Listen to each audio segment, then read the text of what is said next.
We are back with another Thursday Thoughts. It is Thursday at noon, and I'm here with my good buddy Kevin Homer. How you doing, Kevin? Part of me is a little bit bummed out. Mm-hmm. Our last Thursday Thoughts that we did was 2 weeks ago. We met with Chris Nelson, an extraordinary marketing guru in the realtor world. Mm-hmm. And if you remember, I was outside on my deck, and I was wearing a nice short sleeve polo shirt, and everything was great. And it's cold today. I don't know what happened. I mean, it's Windy. It's spring time, right? But on the flip side, on the flip side, I can't be too bummed out because I know we've got an awesome program today, and we're going to have some fun. And I think we should just jump right into it. Indeed. And shout out to me busting out my Phillies gear that really doesn't fit anymore, but I felt it was appropriate for today. And all my Phillies gear in short sleeves, I couldn't do it. Right. Let's hop right into it. Let's do it.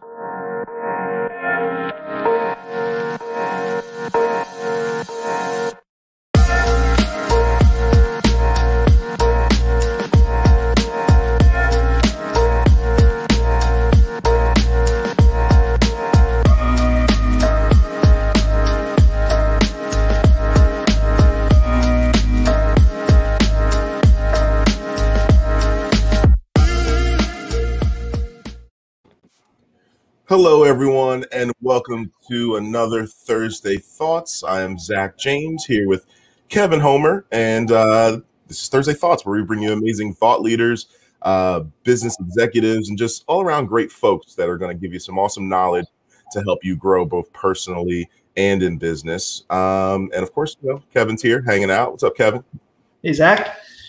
We got an awesome program today. Yeah, I'm excited about it. You know what I'm actually really excited about? I was quick enough to go to my LinkedIn page and share this to our Navitas LinkedIn page when the video played. That's like the first time I was able to successfully do that in that short period of time. So I'm already feeling excited. But yeah, no, really pumped to have our guest and to share with everyone who we have today, because not everyone gets to hear this guy talk and kind of give his knowledge and wisdom. So this is going to be a nice little snippet of what you can do if you actually book him for like an event. But really super excited to introduce you folks today to Mr. Dave Raymond. Dave Raymond, and he's local, so maybe some folks know him, but he speaks to groups and places all over the country. So I want to give you guys a little bit of information about Dave before we bring him out.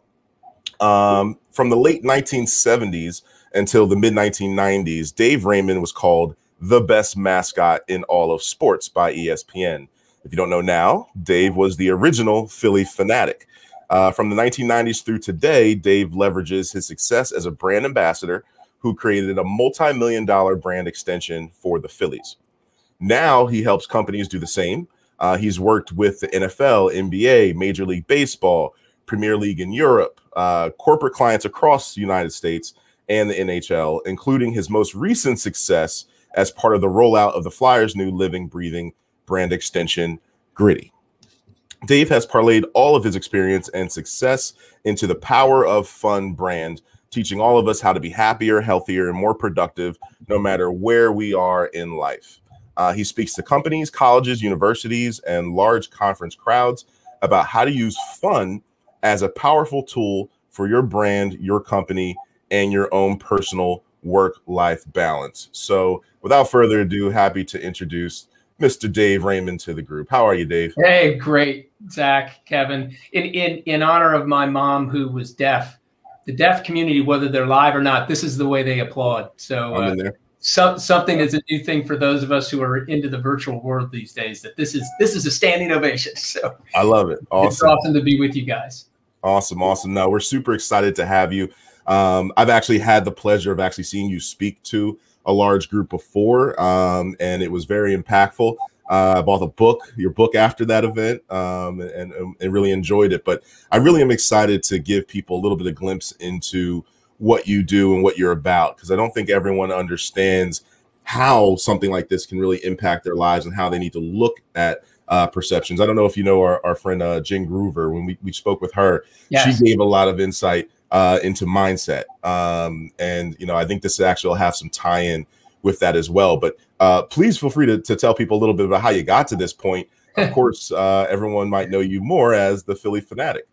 Well, It has been, I always tell people, yeah, I studied mime in college, theater, and I learned how to be a Muppet from Jim Henson, and then I went to work. And it was all about athletics. You know, Zach, you can appreciate this. My whole background was athletics, and I grew up in Newark, Delaware, beautiful life. And, you know, I wanted to be my hero. And my hero was my dad, Tubby Raymond, at the University of Delaware for 50 years. He used to tell you, appreciate this. He used to tell me, you know, when I was in my early teens, say, you know, Dave, your gift for gab is going to be something really valuable for you in your life. You don't recognize it now because you do it naturally. Now sit down and shut up. And then he's the one that when he knew I wanted to be a football coach, because he knew the owners of the Phillies, the Carpenter family, he said, let me help you get a job with the Phillies. You know, you'll never know who you'll meet or what might happen, because he wanted me to have another perspective. And that led me to a career where I wasn't allowed to talk. So my dad, you know, fulfilled some of the, you know, the biggest parts of my success by, you know, being the type of leader he was as a coach, a father. You know, and it's so funny and ironic that he was the one that got me into this job. And one that I would thought he would never value this type of work, because he was a no nonsense, tough football coach. And it was all by accident, beautiful accident, and tremendous enlightened leadership with the Phillies, you know, which we can go into, that without them, without Bill Giles, they never would have had the courage to release this upon their fans, this Muppet. It didn't make sense on paper. So, you know, this beautiful storm of wonderful leadership talent, a great opportunity, skill sets that I had no idea I really had, that turned into building this fabulous personality that has entertained over 60 million fans and counting. And 43 years ago it was created. It's phenomenally. It's a stroke of luck, but you know, I learned the skill sets I had and really leveraged those to help this thing work the way it's worked for all those years. Right. And unearthing unknown skill sets is something I love to learn about and do. I learned how to do certain things over the pandemic that I didn't know before. And it's really interesting that, again, you took that path and you were able to create something that you didn't know really what it was going to be. And now you've learned so much from that experience. Quick sidebar, I don't think you remember, but probably 1990, you stuck your tongue out on the top of my head one day at a game. I remember like yesterday. and I probably did this to your head if you. Yeah, there was some rubbing and stuff, and I was a little scared, but I was cool with it. But no, that was a fond memory of one of my first Phillies games, and I didn't know then, but of course now I know that was definitely you in that costume. And you know, you brought so much joy to people. When did you really realize that, like, the Fanatic had that kind of an impact? Well, in the early going for me, you know, here's the interesting story from a marketing perspective that all the people out there involved in marketing and branding can appreciate. The Phillies have invested millions of dollars in an initiative whose focus is to distract the customer from what they're selling.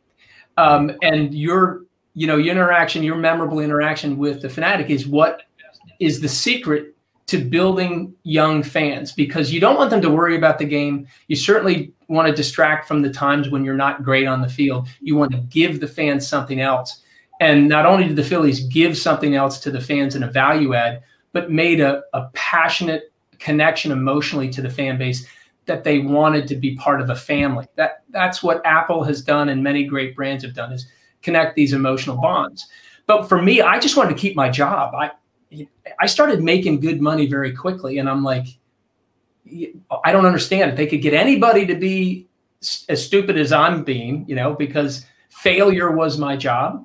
Mm-hmm. Failing miserably made me better. And I thought anybody can do that, right? And so I just wanted to keep my job. So for me, it was about, out of need and necessity, what am I going to do? So I pulled from the things that I knew. I'm a Philadelphia fan. I wear my heart on my sleeve.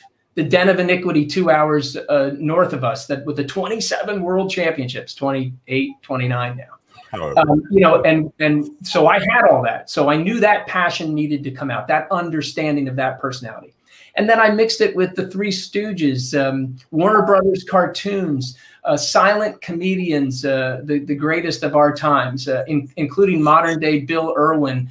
I was fans of all of this type of entertainment, and I could dance and I loved music. And I just mashed that all up in the beginning and just kind of went about developing a consistent thread of a personality. And over about 2 or 3 months, I had really developed it where I could turn it on. You know, I put the head on, snapped on the chin strap, and, you know, away I went. And the authenticity of those loves and those passions created a personality that people could relate to. And then the power and the increased value came later when I least expected it. Gotcha. Wow.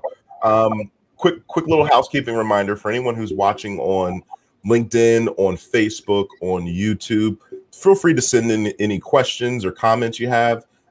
Even if you just have a fond memory of Dave, feel free to put it in the comments. We'd love to share it around the show, and of course, ask him any questions you guys have. So of course, you know, the topic of today is the power of fun, right? So tell us about that transition into creating, you know, this brand, the power of fun, and then we'll dive a little bit into what fun actually stands for. But how did you transition from I'm the Philly Fanatic to I'm actually running this new brand, Power of Fun?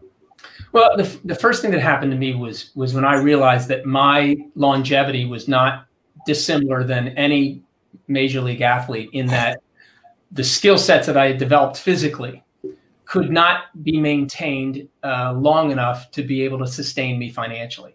So I went on an entrepreneurial path after Joe Carter ripped our hearts out with hitting a home run off the Wild Thing, and ending our bid to be a world champion for the second time. We'd have to wait a number of years until 2008 to realize that. But, you know, so I decided it was a good time for me to move on. And what I wanted to do was take what I learned about marketing and branding and build a business. And Raymond Entertainment is still actively involved and successful doing that with some of the, you know, the biggest sports brands around the world. But I've also started to dovetail into deconstructing this messaging that help folks be better leaders, to engage employees better. And I learned that because I helped create a company called the Fun Department, which was team building and now training and development company. And I started to talk to groups. But the messaging wasn't powerful to me until when I was with the Phillies and I had a couple of life events that were incredibly difficult to deal with, that many of us can relate to. My mother, who succumbed to brain cancer at the age of 59, a marriage that dissolved very quickly after that, because that's the way life works, right? We're distracted, we're not focused, and we're dealing with issues that make us weaker in our mind and weaker physically. And I discovered that being able to disappear inside the Fanatic's personality actually saved my life. And not to be overly dramatic, and the issue is, if anybody makes a bad decision when they're in hopelessness, the entire community around them will say a couple of things. And one universal comment is, I can't believe that Zach chose to do that. I can't believe that Kevin chose to. I can't believe Dave chose to do that, because it's a surprise, because we don't understand how that becomes an option until you get into an area where you feel like you don't have other options. So right. I was there, and the Fanatic lifted me out of that. So what I wanted to do was deconstruct why, yeah, it happened to me, but what was it about the Fanatic's personality that had particular levers that pulled me out of hopelessness, got me into a miserable part, and moved me from miserable to happy again. And that's when I started developing that process, because our clients, the leaders of big companies that we were working with the Fun Department, needed me to go tell their employees why we were doing this. And I had been speaking in front of groups for 30 years, just talking about how great it was to be the Fanatic and why the Phillies invested in that.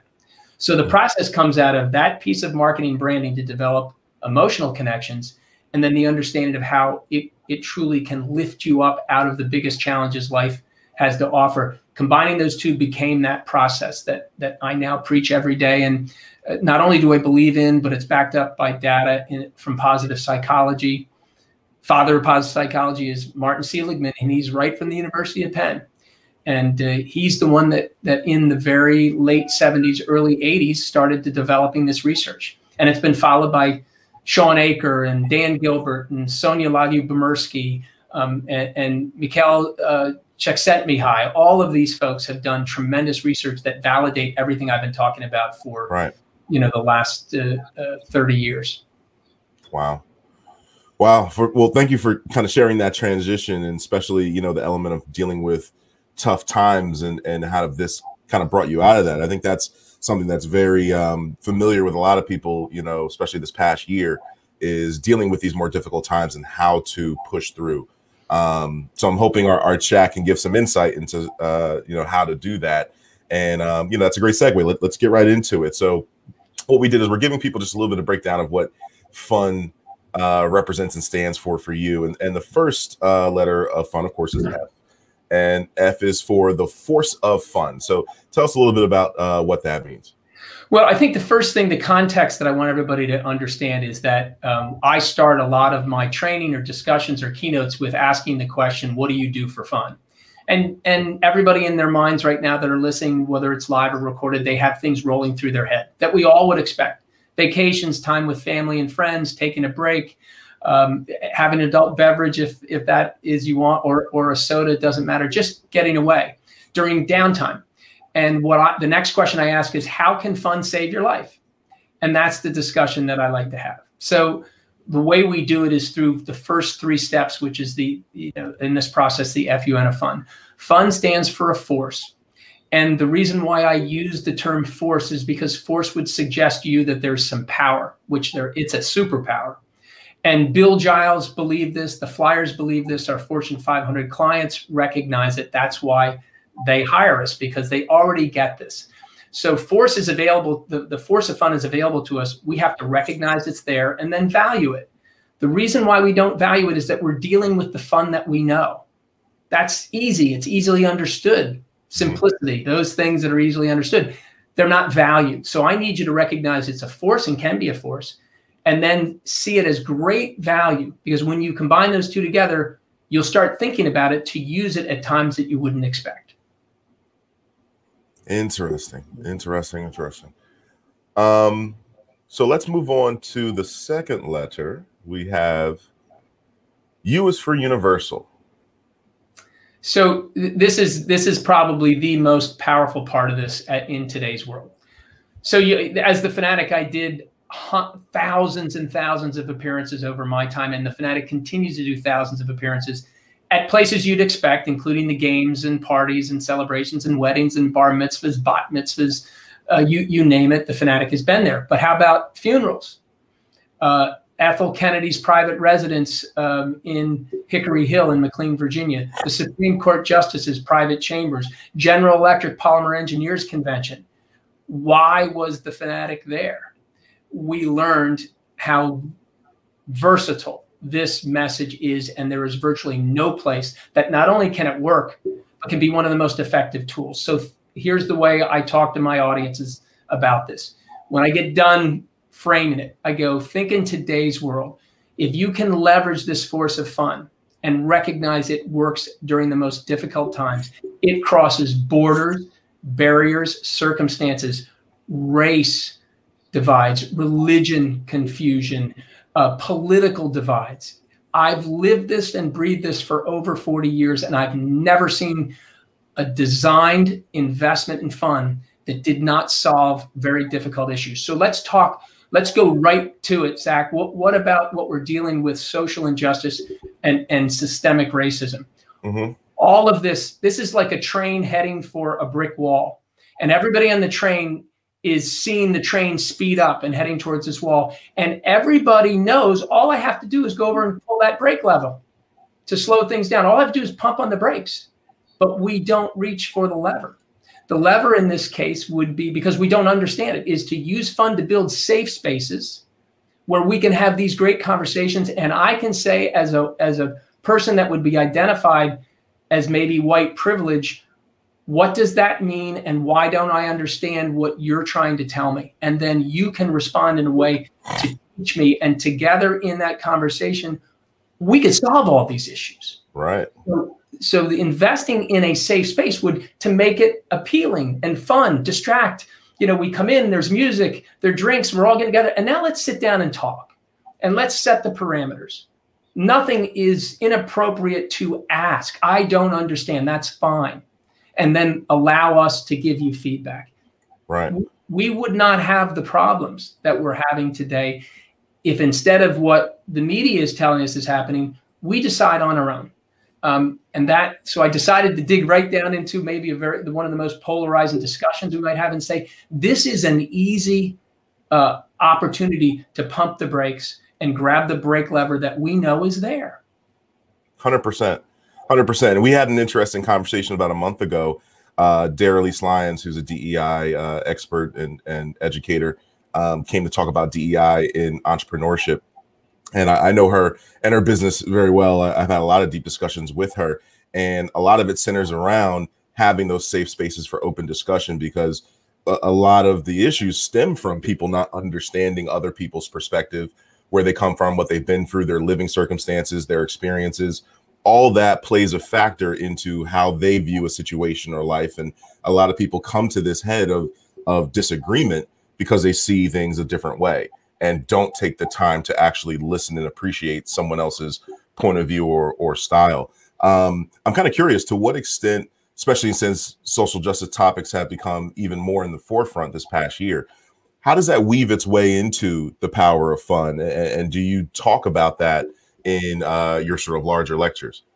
It's a great question. And I'm very concerned about dividing any further. So I'm very careful. But what I've learned through being on the board at Leadership Philadelphia and the work that we're doing, and when I have conversations with my audiences, I talk about the conversations we need to have. And here's the problem. Our branding of who we are as a nation really comes from our leadership and from media. And it's no dissimilar to most any other country in the world. I've been blessed to travel all around the world. And I'd like to tell you the story of talking to my Uber driver when I was in Manchester City in Europe. He happened to be a Muslim. We had a 45-minute drive, and I asked him to tell me about himself. He said, "Oh, Dave, I come from a large family. There's 12 of us." And he started to talk about the strife and some of the pressure and struggles that as a Muslim in today's world he has. And at the end of it, I said, well, tell me what I need to know about you. Why should we, we've had this wonderful conversation. We should not be at odds, correct? He goes, oh, we're not. Here's what we're doing today that's not happening. You and I are talking as two people from different areas and explaining where we came from. You're not listening to my leaders. I'm not listening to your leaders. You're not reading stories in the media about me, and I'm not reading stories in the media about you. That was a beautiful explanation from somebody who you could say is certainly misunderstood in our world. And all he's saying is, we have to stop listening to the leaders in the media. We got to talk to each other. Beautiful. And that's what so fun is about, just creating a space that's distracting with all the good things we like to do during, our fun times, but building it during a time when you wouldn't think about those things. Right. So our space where we're having these good conversations need to be all fired up with some fun. There's food, there's beverages, there's music, there's dancing, there's games. And then once we're all relaxed and comfortable, it's like conflict resolution. You have to pick the time, the space, and the moment of low conflict to come up with why we had a conflict a few days earlier. Right. And so for me, I think it's so simple. And the investment of fun is just making sure you're making everybody feel comfortable, get them into a low conflict area, and then have the conversations. As part of that really memorable fun event is having these great conversations. Love it. Yes. Yes. And we had a cool comment here from Brenton. Great stuff. Rays fan here, so let's not discuss 2008 anymore. Great example of escaping life and dealing with struggles in a way to be the fanatic. In a way, you were able to be a real life superhero to that every kid dreams of. So thank you for leaving a great comment there. Thank you, Brenton. We appreciate that. Indeed, indeed. So let's move on to that last letter. We got an N, and I was surprised when you told me what N stood for. So I'm looking forward to kind of hearing what you mean by this, but N is for no. No. And you know, it's funny. So I will say, if I tell you you've got this force of fun, costs nothing, you just value it. And then when you engage it, you're like a Jedi Knight. Whew, you have all this power and you can use it everywhere. You know, human resources, leadership's going to say, uh-oh, wait a minute. Tell me what you're doing again. So no is and I use it loosely as the battle cry of the fun killer. But I learned in my existence when somebody said, hey, okay, you're ready to be the fanatic for our event. We don't want you to go on the runway with the models. We don't want you to fool with the band. We don't want you to go over here and do this. Don't mix with those people. Don't. And I would just nod my head. And this is when I was young, Zach. And I would throw on the costume. I would immediately check off the list and do every single thing they said for me not to do. Because I'm saying, hey, wait a minute. I'm a professional at this. I'm going to make your event better. Don't tell me no. I'm going to show you how it works.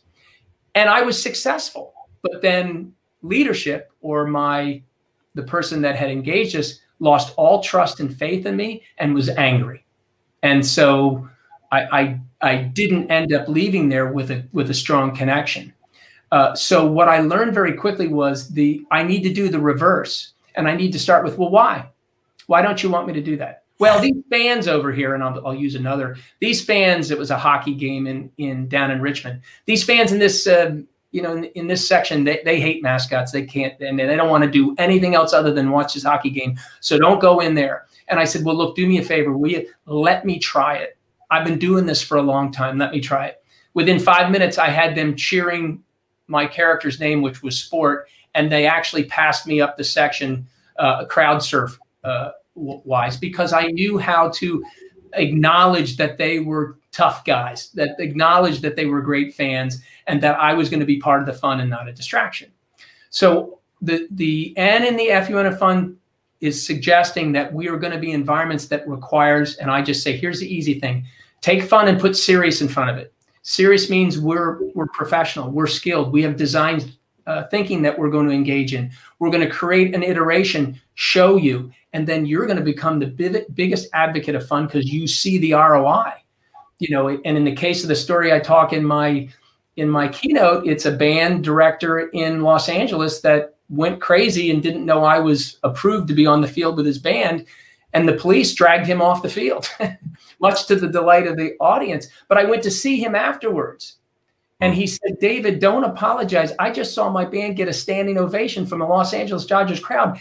When we come here in the past, yeah, we might get a round of applause. They're not really watching what we do. You highlighted it. So I encourage the leader to know we're going to get great ROI. Here's what to expect. Here's how we're going to do it. And we need you to be a part of it. And it's like magic. Now you have not only an advocate, but an evangelist for powerful fun at a leadership position. So it gives you a great opportunity to have a conversation with them. And it doesn't always come back as yes, it's yes, however. And there's some editing. And sometimes they have a better handle on their people than you do. So we collaborate. And that's how the Flyers created Gritty, was a collaboration with me and this process we're talking about, and their expertise. And that's why Gritty is such a big success. Wow. Wow, that's awesome. And I heard you mention the Dodgers, and you know, I know one of my longtime memories is you and Tommy Lasorda, who, you know, rest in peace. He passed away earlier this year. Tell me a little bit about that relationship between you and him, and kind of how that fun interaction kind of came to be. It was born out of a friendship. I mean, I can't say I was best friends with Tommy, but we had many social environments together where. And every time I would run into Tommy, the first thing he'd ask me, Zach, is, how's your dad doing? Because, you know, Tommy was from Norristown, so he knew all about the Wing T and Delaware. And he, of course, related my dad as a coach and a leader in the sports environment. And I also appreciated that and then he would sit back and listen to me tell how dad's doing and what type of team they had or were going to have. I really got involved with him when I was in '79, when I went to Japan as the mascot for Major League Baseball's tour of Japan. We had an American League All-Star team, a National League All-Star team that played in front of the Japanese audience. And very quickly, he saw how much fun he could have with the Japanese audiences because they revered him. He was a god in Japan because he represented Major League Baseball in the States. And the Fanatic would sneak behind him and make fun of him, and they would go, you know, you could just hear the whole crowd go, you know, it's like, you know, for the Catholics, it's like me making fun of the Pope, right? There's this, and then when Tommy would turn around and be in on the joke, they went nuts. And then they would start cheering for it. And of course, it went across all of the media platforms when we were there, and they were looking forward to the Fanatics interaction with, you know, Tommy Lasorda, the ambassador of Major League Baseball in America. And that relationship grew to where every time the Dodgers would come, he would leverage that to entertain his players, because that's what he used, a lot of his personality to engage his players and either entertain them or get them fired up. And so he would use his conflict with the Fanatic and all kinds of wonderful, colorful language, by the way. And when he was yelling at me, he didn't say Fanatic. He said, Dave, I'm going to. I mean, he would make Larry Boa sound like a choir boy. The way he could weave it together, and then his players would just be hysterical.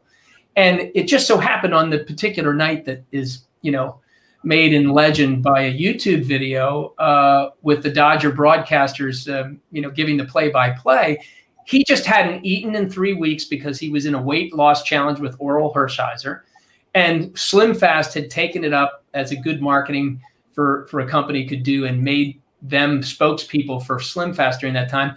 And he showed up with no pasta, 3 weeks, angry. The Dodgers were playing like garbage, and he just lost it. And like John Marks on WIP said when he interviewed me about it, he said, so Tommy was okay with it until he wasn't? And I go, yes, that's exactly what happened. And it was one dust up in an otherwise a good relationship. And I won him over by the next time he came into town. I bought him a pasta dinner. There you go. Safe spaces and great conversations, right? It worked. That's awesome. That's awesome. Another quick heads up for folks who are watching live. If you have any questions or comments for Dave, great time to send them in now, because I know we'll be wrapping up pretty soon. And let's see here. We actually had Brenton reached out with another question. Let's put them on here. Everyone has a bad day. I'd love to hear how you overcame your bad days. Were those days you took it out on opposing players and teams in a fun way, or how did you use your bad days to your advantage? Great question. It is a good question, and let me relate it. Let me put it in a way that it can relate to everybody. You know, no matter what's going on in your life, and maybe when the brutality of life is visiting you, and we can all imagine what people are experiencing, because I can tell you my times, and everybody else can relate to it. Is what do you do to deal with those issues? Because you're not going to be blissfully happy when you're in the midst of it, but your job is to keep out of hopelessness. And what the science tells you is truly you are in charge. Truly, you are in charge of your own happiness. At the baseline, it's 40% of your happiness. But you can actually, you know, it is a skill set. Happiness is a skill set that you can attain through practice. So what are you practicing on? You're practicing on customized daily intentional activities that you're going to commit to include in your life every single day. So let me give you some of mine. I get up in the morning, every morning before my feet hits the floor, I think of what I'm grateful for. And most of the time is I can stand up. I'm breathing. So they're very simple that we ignore until they're taken away. And then I go grab my Flint, our rescue puppy who's 2 years old, and we go for a walk, and I just let my mind wander, or I focus on the joy that my dog is having, because you want to watch, you know, joyful in action, watch a puppy. And then, you know, I do puzzles. I sketch and draw, a talent that I acquired from my dad, who was a wonderful portrait painter. I read, I meditate. These are mine. I've chosen those because they fit for me. So the work I want everybody to do leading up to your difficult times is make sure that's part of your routine. And then take note of how you're feeling before and after. Recalling moments of joy in your life. It's a wonderful thing. Sit down for 5 minutes in the midst of chaos, close it off for a second, and just think of your happy place or something that happened to you in your life. So in my case, it's the 1980 World Series, being on the flatbed float and watching Philadelphia as a city celebrate happiness. So what's your go-to moment of joy? And by the way, this work, Zach, I told you about things that maybe you're taking an hour or 90 minutes in my day, but you can do it with only 5 or 6 minutes a day, recognizing what you're grateful for. Think about something that has made you happy in the past, and then write down one thing that has good that's happened in the day. And this is the last tip. Thank you for the time. Stop asking people how they're doing. Instead, go, tell me something good, and watch them get all confused, and they'll scrunch their face up because the brain has to click off the negative bias. Then you go, I'm alive. Great. And then the conversation you have is not, weighed down by all of your problems when you're asked how you're doing. You force somebody to say something good. It is magical. I hear back from all of my audiences consistently, oh, that's something good. That's so great. I tried it on this curmudgeon I've known for years. He couldn't say anything for a 5-minute session, which was blissful. And then he came up with something really good. I'm like, if it works for him, it's going to work with everybody in my life. So try that as well. I will be using that. I've always looked for alternatives to how are you doing, because I'm a very honest individual. And when people ask me that, I literally think like, all right, well, there's about 8 things going great, about 12 things that aren't. There's a couple things really pissing me off, and I get shows on my face. So I'm going to start jumping in there and just leading with, tell me something good, and let the conversation go from there. I love that tip. I also love that for emails. There's nothing that bugs me more than when an email starts off with, how are you? And then jumps into the actual topic. Have you ever received that email and actually responded that starts off with the answer to how are you? No, you just reply to the body because you don't really have that opportunity to answer that question.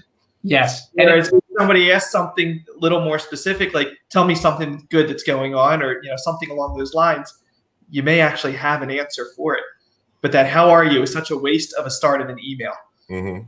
Yeah, I also do something interesting too, is I'll put it all the way down to the very last line of my signature. And then I'll go, if you answer this question, you'll get a special gift from me. And I don't have to give very gifts away because people aren't reading, they're not paying attention, and it's kind of left there to, I want to reward people who are trying to absorb your whole communication. And I'll do that at spurts of a week or 2 at a time, and maybe 1 or 2 people will respond. So, that for me is the power of fun working for me, because I want to see who's paying attention. Every once in a while, I'll sneak that into a job description when I'm hiring somebody. Yeah, that's a great one. That very good. There's the power of fun with finding the right people to put on the bus.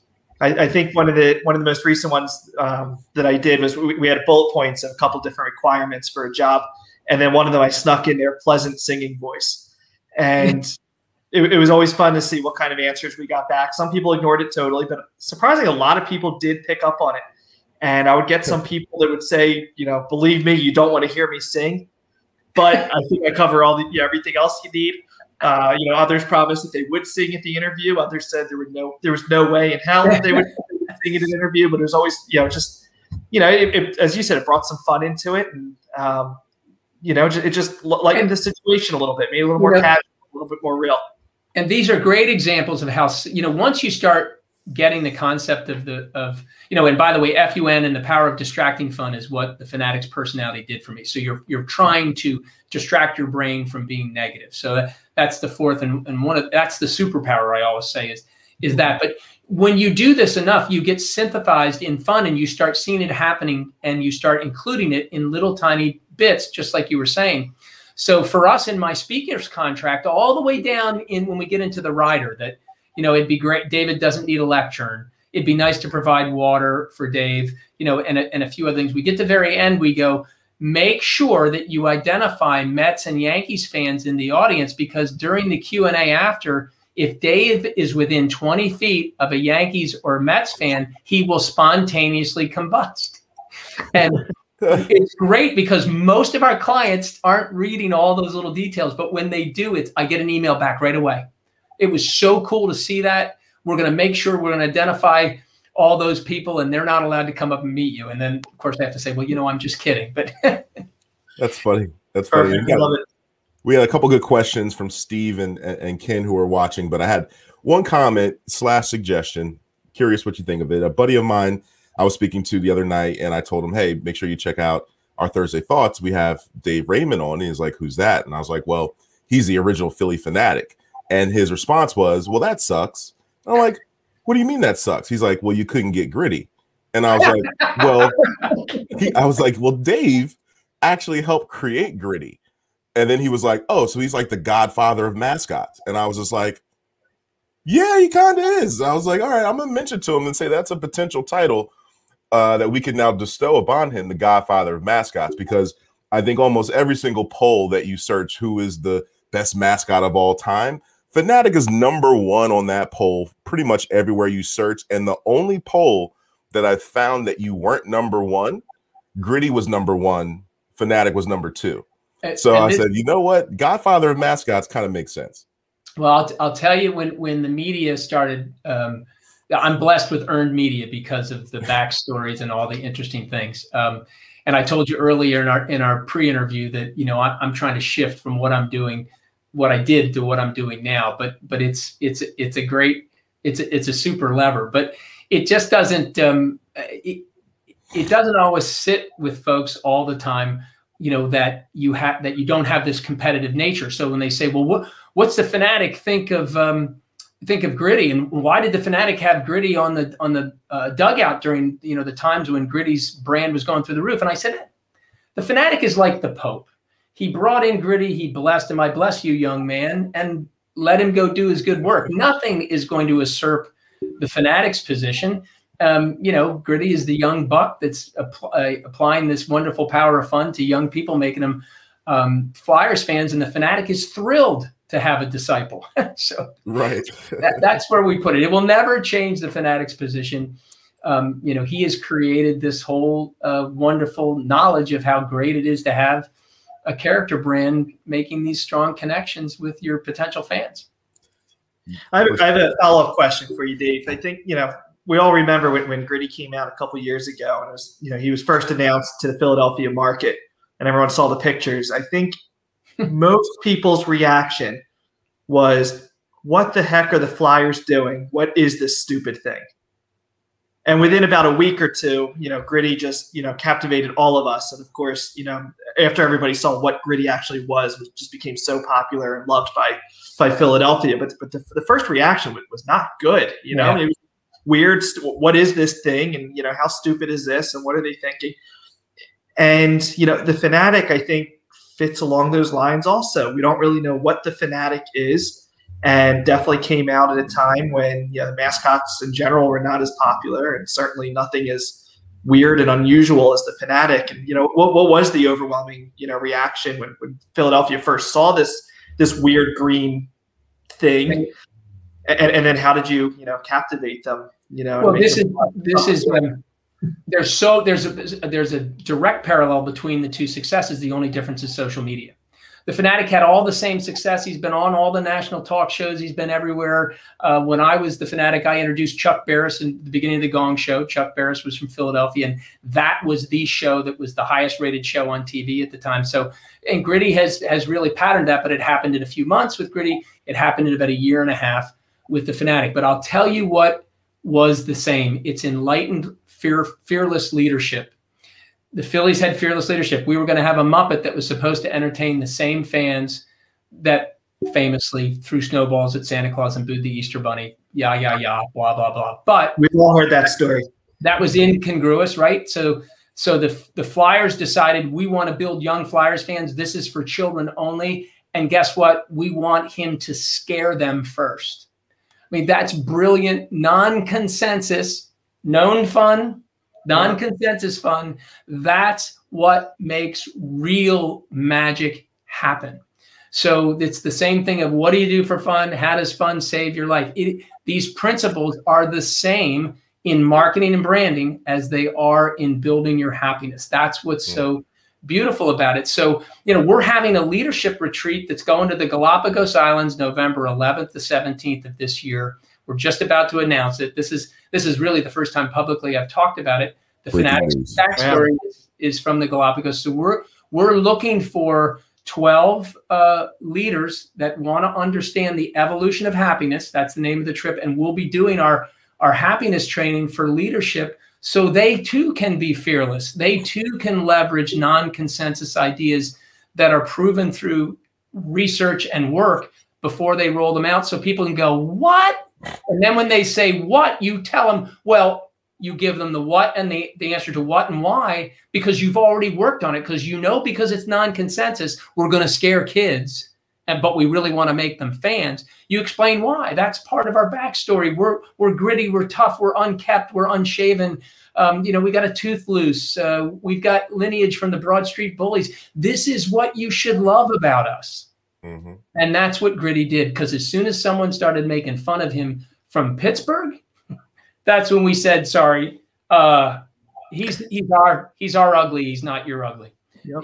He's our guy. And it's enlightened leadership, fearless leadership, the ability to see the non-consensus value when you've understood that it's going to work, and releasing it and telling great stories. And it works. And it's the same thing you do with your happiness, is that you click into the authenticity of you, what you require, build those activities that are going to distract you during difficult times, and you'll come out on the other side with some resiliency, better understanding of people around you, and knowing that being kind is the way that you can make everybody around you feel better, and it makes you happier. Right. I love it. I know we're heading out here shortly, so yep, I got 2 more questions before we head out. Hey, Hope. Hey, Hope. From my good friend Ken, are you close with the current Fanatic, and are you surprised how long he has done it? Now, I don't know who's in the current Phillie Fanatic and how long he's done it. I'm sure it's been a while. So what are your thoughts on that? Well, I will tell you that in the 43 years, there's only been 2 main performers. And what we like to say is best friends of the Fanatic. So I was best friends of the Fanatic for 16 years. Tom Burgoyne has been the best friend of the Fanatics ever since. So he is my best friend. He is he's the reason why we connected so much when he became my backup performer about 5 years before I retired. And we loved TSOP. We loved the music and Philadelphia and the history of sports. When he showed up in his audition, he showed pictures of him and his brothers at all the famous moments of great sports history in Philadelphia. And I said, why did you bring these? He said, I just want you to know what type of a fan I am. And my whole family is. And he and I have stayed very close. We collaborate together. We're sharing stories. I'm telling him when he does something that I just think is so spectacularly creative and talented, and he's leaning on me. They hired to help me with some of the changes the Fanatic has made over the years because some issues I can't talk about. But and so they're a family. I'm blessed with 3 families. My own, which is the most vital and important to me, but the University of Delaware and the Philadelphia Phillies. And when I say family, I'm talking about long-term relationships that connect me, and that I'm involved in helping them whenever they call and ask for help. So, and Tom and I are a really individual friendship that personifies the way I feel about the Phillies. Awesome. And we have one last question here from our buddy Steve Cooper, which is a good one. I love asking people this. What are you currently reading? And you can't say the Power of Fun book. No, great. I'm as proud as I am of the Power of Fun. 2 transformative books in a very short period of time. One is What Got You Here Won't Get You There by Marshall Goldsmith, a leadership book, but it reads like a Grisham novel, which is one of my favorite brain candy books to read, and just imparts such wonderful, easily understood steps that you need to take to be a better leader. But understanding and doing, there's a big gap. And I love what he says about that, because it's the same thing with my message. But also John Lee Dumas from Entrepreneurs on Fire wrote the Common Path to Uncommon Success. Oh my gosh. He's connected to some good friends of mine, Heroic Public Speaking and some other places in and around Philadelphia. But man, oh man, this book is, in terms of building an entrepreneurial and things that you need to focus on daily, it's been fabulous. So both of those books I can't recommend more highly, and they will be the books that you read more than once. Awesome. Awesome. I do appreciate those recommendations. I don't know if you saw my screen shaking, but I was writing down the titles as best I could. Listen, this has been awesome. We have some other folks. Oh, okay. Hope's University of Delaware alum too. Awesome. Yeah, Hope's part of the family. I've worked with her mom. I've known her mom for years, and Hope and I are in some networking groups, and really talented. She got her mom's genes for sure. And there's so many people that are connected through the U of D, and that's what I love about it locally. That's awesome. That's awesome. So again, for all the folks who watched us live, thank you. For folks who will be seeing this on replay, you can reach out to Dave. Of course, you can always book Dave for your group at his website, Dave Raymond Speaks. And I want to say I even have some even more. Oh, here we go. There we go. So booking the Power of Fun presentation for your group. So you see there in the middle, DaveRaymondSpeaks.com. I'm sorry that the print's there. If you want to blow up Dave's phone, you got the 302-731-2000 down there. So hopefully you won't get any spam calls, Dave. Only legit. That's all good. Legit appreciation. Awesome. Awesome. So we really want to thank you, Dave, for coming on today. For folks who are watching, pay attention to the upcoming weeks. We actually have Michael Adler coming up in 2 weeks. We're going to talk about common legal hurdles for small business. This is actually rescheduled from last month.